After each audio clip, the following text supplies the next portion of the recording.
നമസ്കാരം, ഞാൻ പരമേശ്വരൻ നമ്പൂതിരി. ആസ്ട്രോളജി ചാനലിലേക്ക് സ്വാഗതം. ഈ വരുന്ന 2025 ഫെബ്രുവരി മാസത്തിലെ ഉത്രാടം, മുക്കാല്, തിരുവോണം, അവിട്ടത്തരം, മകരക്കൂറുകാരുടെ ചന്ദ്രാനുള്ള ഫലത്തെക്കുറിച്ചാണ് ഞാൻ ഈ വീഡിയോയിൽ നിങ്ങളോട് സംസാരിക്കുന്നത്. ജ്യോതിഷത്തെ ബഹുമാനിക്കുന്നവർക്കും വിശ്വസിക്കുന്നവർക്കും വേണ്ടി മാത്രമായാണ് ഞാൻ ഈ വീഡിയോ ചെയ്യുന്നത് എന്നതിനാൽ ജ്യോതിഷത്തിൽ വിശ്വാസമില്ലാത്തവർ ദയവ് ചെയ്ത് ഈ വീഡിയോ കാണരുത് എന്നാണ് എൻ്റെ വിനീതമായിട്ടുള്ള അപേക്ഷ. ഗ്രഹങ്ങളുടെ സ്ഥിതിക്കനുസരിച്ച് നല്ല ഫലങ്ങളെ സൂചിപ്പിക്കും, മോശഫലങ്ങളെ സൂചിപ്പിക്കാനിട വരും. നല്ല ഫലങ്ങളെ മനസ്സിലാക്കി ജീവിത വിജയം വരിച്ചാൽ വളരെ സന്തോഷം. അതേപോലെ തന്നെ മോശഫലങ്ങളെ മനസ്സിലാക്കി ആ മോശഫലങ്ങളിൽ നിന്ന് ഒരാളെങ്കിലും രക്ഷ നേടിയാൽ അതിലേറെ സന്തോഷം. എന്തായാലും മകരക്കൂറുകാർക്ക് ഫെബ്രുവരി മാസം 12-ാം തീയതി വരെ ജന്മത്തിലാണ് സൂര്യൻ. ജന്മത്തിൽ നിൽക്കുന്ന സൂര്യനെ കൊണ്ട് അത്ര നല്ല ഫലത്തെ അല്ല സൂചിപ്പിക്കുന്നത്. ദേഹപീഠകൾ വന്നു ചേരുക, ശരീരത്തിന് പൊതുവെ സുഖക്കുറവ് വന്നു ചേരുക, അലച്ചിലുണ്ടാവുക, ധനപരമായിട്ടും ചെലവുകൾ വന്നു ചേരുന്ന ഒരു ഫലത്തെയാണ് സൂചിപ്പിക്കുന്നത്. 12-ാം തീയതിക്ക് ശേഷം ധനപരമായിട്ടുള്ള കാര്യങ്ങൾ ചിന്തിക്കുന്ന ഭാവമായിട്ടുള്ള 2-ാം ഭാവത്തിൽ സൂര്യൻ നിന്നു കഴിഞ്ഞാലും പ്രത്യേകിച്ചും ശ്രദ്ധിക്കേണ്ടതായിട്ടുള്ള കാര്യങ്ങളുണ്ട്. അന്യരാൾ ചതിക്കപ്പെടുവാനായിട്ടുള്ള ഒരു ഫലത്തെ പ്രത്യേകിച്ചും സൂചിപ്പിക്കുന്നുണ്ട്. അതുകൊണ്ട് തന്നെ കടം കൊടുത്തു കഴിഞ്ഞാൽ തിരിച്ചു കിട്ടാത്ത അവസ്ഥ വന്നു ചേരാം. അതേപോലെ തന്നെ ഈ പുതിയ കാലഘട്ടത്തിൽ ഈ ധനപരമായിട്ടുള്ള കാര്യങ്ങളെല്ലാം നമ്മൾ കൂടുതൽ കൈകാര്യം ചെയ്യുന്നത് ഓൺലൈൻ മുഖേനയൊക്കെ ആയിട്ടാണല്ലോ. അപ്പോൾ ഈ ഓൺലൈൻ മുഖേന കൈകാര്യം ചെയ്യുമ്പോൾ നമുക്ക് പരിചിതമല്ലാത്ത ആൾക്കാർ ഓരോ ലിങ്കൊക്കെ നമ്മളുടെ മൊബൈലിലേക്ക് അയച്ചു തന്ന് അത് ഓപ്പൺ ചെയ്യുവാനായിട്ട് നിർബന്ധിച്ചാൽ ഒരു കാരണവശാലും ഓപ്പൺ ചെയ്യരുത്. ഓപ്പൺ ചെയ്തു കഴിഞ്ഞാൽ നമ്മളുടേതെന്ന് കരുതപ്പെടുന്നതായിട്ടുള്ള ആ ഫോണിൻ്റെ ഉപയോഗം പിന്നെ അവരിലേക്ക് എത്തപ്പെടും. അങ്ങനെ നമ്മളുടെ ധനം നഷ്ടപ്പെട്ടു പോകാനായിട്ടുള്ളൊരു ഫലത്തെ പ്രത്യേകിച്ചും ശ്രദ്ധിക്കേണ്ടതുണ്ട്. അപ്പോൾ ജന്മത്തിൽ നിൽക്കുമ്പോഴും 2-ൽ നിൽക്കുമ്പോഴും സൂര്യനെ കൊണ്ട് പറയുന്നതായിട്ടുള്ള ആ മോശഫലങ്ങളെ ഇല്ലാതാക്കാൻ വേണ്ടിയിട്ട് പ്രത്യേകിച്ച് മഹാദേവനെ മനസ്സിരുത്തി പ്രാർത്ഥിക്കുക, അടുത്തുള്ള ശിവക്ഷേത്ര ദർശനം ചെയ്യുക, പഞ്ചാക്ഷരം ജപിക്കുക. ഇങ്ങനെയൊക്കെ ചെയ്തു കഴിഞ്ഞാൽ ഈ മോശഫലങ്ങളെ നമുക്ക് കുറയ്ക്കുവാനായിട്ട് ഇല്ലാതാക്കുവാനായിട്ട് സാധിക്കും. മകരക്കൂറുകാർക്ക് 6-ൽ ചൊവ്വ നിൽക്കുന്നത് നല്ല ഫലത്തെയാണ് കേട്ടോ സൂചിപ്പിക്കുന്നത്. എല്ലാവർക്കും നല്ല ഫലങ്ങൾ കേൾക്കുവാനായിട്ടാണ് താല്പര്യം. എനിക്കും താല്പര്യം അത് തന്നെയാണ്. 6-ൽ നിൽക്കുന്ന ചൊവ്വയെ കൊണ്ട് പ്രത്യേകിച്ചും നമുക്ക് സന്തോഷം ഉളവാക്കുന്നതായിട്ടുള്ള ഫലമാണ്. ശത്രുപരമായിട്ടുള്ള ഒരു ഉപദ്രവങ്ങളും നമ്മളിലേക്ക് വന്നു ചേരാത്ത കാലയളവ്, നല്ല രീതിയിൽ തന്നെ ധനം വന്നു ചേരുക.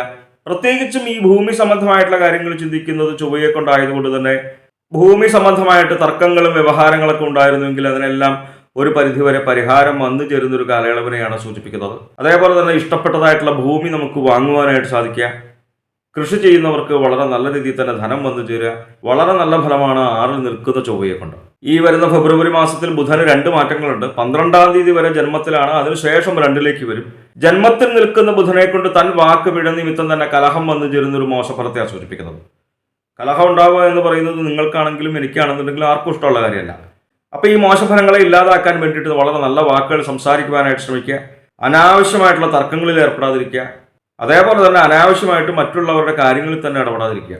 ഇങ്ങനെ ശ്രദ്ധിച്ചാൽ ഈ ബുധനെ കൊണ്ട് പറയുന്നതായിട്ടുള്ള ആ മോശഫലങ്ങളെ നമുക്ക് കുറയ്ക്കുവാനായിട്ട് സാധിക്കും. ഈ ജന്മത്തിൽ നിൽക്കുമ്പോൾ പറഞ്ഞതായിട്ടുള്ള ഫലത്തിന്റെ നേരെ വിപരീതമായിട്ടുള്ള വളരെ നല്ല ഫലമാണ് 12-ാം തീയതിക്ക് ശേഷം 2-ലേക്ക് വരുമ്പോൾ. 2-ൽ ബുധൻ നിൽക്കുമ്പോൾ നമ്മളുടെ വാക്കുകൾക്ക് ശോഭ ഉണ്ടാവുക, നമ്മളുടെ വാക്കുകളെ മറ്റുള്ളവർക്ക് ഇഷ്ടപ്പെടുക. ഓരോ ഗ്രഹങ്ങൾ ഓരോ രാശിയിൽ നിൽക്കുമ്പോൾ പരസ്പര വൈരുദ്ധ്യങ്ങളായിട്ടുള്ള ഫലങ്ങൾ നമുക്ക് ജ്യോതിഷത്തിൽ ഉടനീളം കാണുവാനായിട്ട് സാധിക്കും.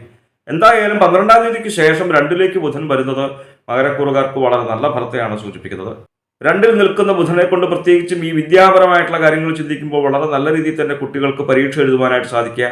ജോലിക്ക് വേണ്ടിയിട്ട് ഇന്റർവ്യൂവിലൊക്കെ പങ്കെടുക്കുമ്പോൾ വളരെ നല്ല രീതിയിൽ തന്നെ ശോഭിക്കുവാനായിട്ട് സാധിക്കുക. അതേപോലെ തന്നെ നല്ല രീതിയിൽ തന്നെ ധനവും വന്നു ചേരുക. അതായത് 2-ൽ നിൽക്കുന്ന ബുധൻ വളരെ നല്ല ഫലത്തെയാണ് മകരക്കൂറുകാർക്ക് സൂചിപ്പിക്കുന്നത്. മകരക്കൂറുകാർക്ക് തന്നെ അറിയാം, 5-ൽ നിൽക്കുന്ന വ്യാഴം ഈശ്വരാധീനമുള്ള കാലയളവിനെയാണ് സൂചിപ്പിക്കുന്നത്. എല്ലാം ലാഭമാണ് പറയുന്നത്. ഗൃഹലാഭം, ധനലാഭം, സന്താനലാഭം, ലൗകികങ്ങളായിട്ടുള്ള സുഖങ്ങൾ എല്ലാം വളരെ ഗംഭീരമായിട്ടുള്ള ഫലമാണ്. അപ്പോൾ ഈ വ്യാഴം 5-ൽ നിൽക്കുമ്പോൾ വളരെ നല്ല ഫലങ്ങളാണല്ലോ പറയുന്നത് എന്ന് മനസ്സിലാക്കി അതിനനുസരിച്ച് പ്രവർത്തിക്കുകയും വേണം കേട്ടോ. നമ്മൾ വെറുതെ ഇരുന്ന് കഴിഞ്ഞാൽ നമുക്കൊന്നും ലഭിക്കില്ല എന്ന് നമുക്ക് തന്നെ പൊതുവെ അറിയാലോ. നമ്മളൊന്നും ചെയ്യാതിരുന്നു കഴിഞ്ഞാൽ നമ്മളിലേക്ക് ഒന്നും വന്നു ചേരില്ല എന്ന് നമുക്ക് തന്നെ അറിയാലോ. ജീവിതത്തിൽ ഒരു ലക്ഷ്യം വേണം. ലക്ഷ്യമില്ലാത്തവരൊന്നും ഒരു ലക്ഷ്യത്തിലും എത്തിച്ചേരാൻ പോകില്ല എന്ന് നമുക്ക് തന്നെ അറിയാം. അതായത് വളരെ അധികം പ്രാധാന്യമുണ്ട് ലക്ഷ്യം എന്ന കാര്യത്തിന്, അല്ലേ? ഒരു ഫുട്ബോൾ കളി ശ്രദ്ധിച്ചു നോക്കൂ. ഗോൾ പോസ്റ്റ് അവിടെ ഉള്ളത് കൊണ്ടല്ലേ ഫുട്ബോൾ കളിക്കാർക്ക് ഗോൾ അടിക്കുവാനായിട്ട് ഒരു ലക്ഷ്യമുണ്ട്, അല്ലേ? ആ ലക്ഷ്യം ഉള്ളത് കൊണ്ടാണല്ലോ അവർ ആ ഗോൾ പോസ്റ്റിലേക്ക് ഗോൾ അടിക്കുവാനായിട്ട് ശ്രമിക്കുന്നത്. എല്ലാ കളിക്കാരുടെയും തീവ്രമായിട്ടുള്ള പ്രയത്നമാണ്, അല്ലേ? അവരുടെ എതിരാളിയുടെ പോസ്റ്റിലേക്ക് ഗോൾ അടിക്കുവാനായിട്ടാണ് അവരുടെ എല്ലാവരുടെയും ശ്രദ്ധ. അവരുടെ ശ്രദ്ധ അത് മാത്രമേ ഉണ്ടാവുള്ളൂ. അതുകൊണ്ടാണ് വീണ്ടും വീണ്ടും വീണ്ടും വീണ്ടും വീണ്ടും അവർ ശ്രമിച്ചുകൊണ്ടിരിക്കുന്നത്. നമ്മുടെ ലക്ഷ്യത്തിന് എത്രത്തോളം നിശ്ചയദാർഢ്യമുണ്ടോ, എത്രത്തോളം വ്യക്തതയുണ്ടോ, അത്രത്തോളം ഗംഭീരമായിട്ടുള്ള ഫലമായിരിക്കും നമ്മുടെ ജീവിതത്തിൽ വന്നു ചേരുക. നമ്മൾ നമ്മളുടെ ലക്ഷ്യത്തിൽ എങ്ങനെ എത്തിപ്പെടണം എന്നുള്ളൊരു പ്ലാനിങ് കൂടി വേണം അല്ലേ. ഒരു ദിവസത്തെ പ്ലാൻ വേണം, ഒരു മാസത്തെ പ്ലാൻ വേണം, ഒരു വർഷത്തെ പ്ലാൻ വേണം, 5 വർഷം കഴിഞ്ഞാൽ നമ്മൾ എവിടെ എത്തും എന്നുള്ള പ്ലാൻ വേണം. ഇപ്പം നമുക്കൊരു മോഹമുണ്ട്, നമുക്ക് നല്ല ജോലിയുണ്ട്, എല്ലാ കാര്യങ്ങളും ഉണ്ട്, നമുക്കൊരു പുതിയ കാറ് മേടിക്കണം. സാമ്പത്തികമായിട്ട് കുറച്ച് ഞെരുക്കത്തിൽ വേണം എന്ന് വിചാരിക്കുക. പക്ഷേ നമുക്ക് പുതിയ കാറ് വേണം താനും. നമ്മുടെ അടുത്തുള്ളവരോട് പറഞ്ഞു കഴിഞ്ഞു കഴിഞ്ഞാൽ ആ പുതിയ കാറ് വാങ്ങുവാനായിട്ട് നമുക്ക് നമ്മളുടെ ശ്രമം കുറച്ചും കൂടി കൂടുതലുണ്ടാവും.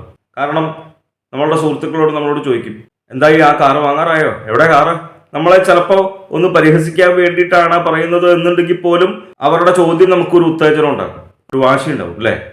പലർക്കും നമ്മളുടെ ജീവിത വിജയത്തിലേക്ക് എത്തിച്ചേരുന്നത് മറ്റുള്ളവരുടെ പരിഹാസം കൊണ്ടാണ്. ഇൻസൾട്ടാണ് എൻ്റെ ഏറ്റവും വലിയ എനർജി എന്ന് പലരും പറഞ്ഞിട്ടുണ്ട് അല്ലേ. എന്തായാലും നമുക്ക് ലക്ഷ്യം വേണം. ലക്ഷ്യമുണ്ടെങ്കിൽ മാത്രമേ ജീവിത വിജയം വന്നു ചേരൂ. എന്തായാലും വ്യാഴം 5-ലാണ് നിൽക്കുന്നത്, വളരെ നല്ല ഫലത്തെയാണ് സൂചിപ്പിക്കുന്നത്. അതേപോലെ തന്നെ 3-ലാണ് ശുക്രൻ. 3-ൽ നിൽക്കുന്ന ശുക്രനും വളരെ ഗംഭീരമായിട്ടുള്ള ഫലത്തെ സൂചിപ്പിക്കുന്നു. നമുക്കെല്ലാവർക്കും ഇഷ്ടമായിട്ടുള്ള ഒരു ഫലമാണ്. ശത്രുപരമായിട്ടുള്ള ഒരു ഉപദ്രവങ്ങളും നമ്മളിലേക്ക് വന്നു ചേരാത്ത കാലയളവിനെ സൂചിപ്പിക്കുന്നു. ആജ്ഞാസിദ്ധി ഉണ്ടാവുക, ഓരോരോ കാര്യങ്ങൾ കൊണ്ടു നടക്കുവാനായിട്ടുള്ള മനോധൈര്യം നമുക്ക് വന്നു ചേരുക. നമുക്ക് സമൂഹത്തിൽ അംഗീകാരങ്ങൾ വന്നു ചേരുക. കലാരംഗത്ത് പ്രവർത്തിക്കുന്നവർക്ക് പുതിയ പുതിയ അവസരങ്ങൾ വന്നു ചേരുക. 3-ൽ നിൽക്കുന്ന ശുക്രനും മകരക്കൂറുകാർക്ക് നല്ല ഫലത്തെയാണ് സൂചിപ്പിക്കുന്നത്. 2-ൽ നിൽക്കുന്ന ശനി അത്ര നല്ല ഫലമല്ല. ധനപരമായിട്ട് ചെലവുകൾ കൂടുന്നൊരു ഫലത്തെ പറയുന്നു. അതേപോലെ തന്നെ ലൗകികങ്ങളായിട്ടുള്ള കാര്യങ്ങളിൽ വിരക്തി വന്നു ചേരുക, ലൗകിക വിരക്തി വന്നു ചേരുക, ഇങ്ങനെയുള്ളൊരു ഫലത്തെയും സൂചിപ്പിക്കുന്നുണ്ട്. ശനൈശ്വരായ നമഃ നാമം ജപിച്ചോളൂ. എന്തായാലും മകരക്കൂറുകാർക്ക് പല ഗ്രഹങ്ങളും വളരെ നല്ല സ്ഥാനത്താണ്, പല ഗ്രഹങ്ങളും കുറച്ച് മോശ സ്ഥാനത്താണ് എന്ന് മനസ്സിലാക്കി നമ്മൾ ചെയ്യുന്നതായിട്ടുള്ള നാമജപാദികളും ക്ഷേത്രദർശനാദികളും പുണ്യമായിട്ടുള്ള കർമ്മങ്ങളും തുടരുക. നമ്മളറിയാതെ തന്നെ നമ്മളിലേക്ക് വന്നു ചേരുന്നതായിട്ടുള്ള ആ ദുഃഖങ്ങളെയും ദുരിതങ്ങളെയും നമ്മളുടെ നാമജപത്തിലൂടെ, ഈശ്വര സേവയിലൂടെ, പുണ്യമായിട്ടുള്ള കർമ്മങ്ങളിലൂടെ നമുക്ക് തന്നെ മറികടക്കുവാൻ, കുറയ്ക്കുവാനായിട്ട് സാധിക്കുമെന്ന് മനസ്സിലാക്കുക. ജ്യോതിഷ സംബന്ധമായ സംശയ നിവാരണങ്ങൾക്കായി നിങ്ങൾക്ക് എന്നെ 628 220 18 72 എന്ന നമ്പറിൽ വിളിക്കാം. 9497095577 എന്ന നമ്പറിൽ വാട്സപ്പ് ഉണ്ട്. വാട്സപ്പിൽ നിങ്ങൾക്ക് നിങ്ങളുടെ ജനിച്ച സമയവും സ്ഥലവും ഡേറ്റ് ഓഫ് ബർത്തും ഒക്കെ അയച്ചു തരികയാണ് എങ്കിൽ ഗ്രഹസ്ഥിതി ഉണ്ടാക്കി ഇപ്പോഴത്തെ മഹാദശയും ദശാപഹാരവും നമുക്ക് മനസ്സിലാക്കുവാനായിട്ട് സാധിക്കും. നേരിട്ട് കാണുവാനാണെന്നുണ്ടെങ്കിൽ ചോറ്റാനിക്കര ഭഗവതിയുടെ പടിഞ്ഞാറേ നടയിൽ ബൈപ്പാസിന് സമീപമുള്ള ജ്യോതിഷാലയത്തിൽ വരാവുന്നതാണ്. 628 220 18 72 എന്ന നമ്പറിൽ മാത്രം വിളിക്കുവാനായിട്ട് ശ്രമിക്കുക.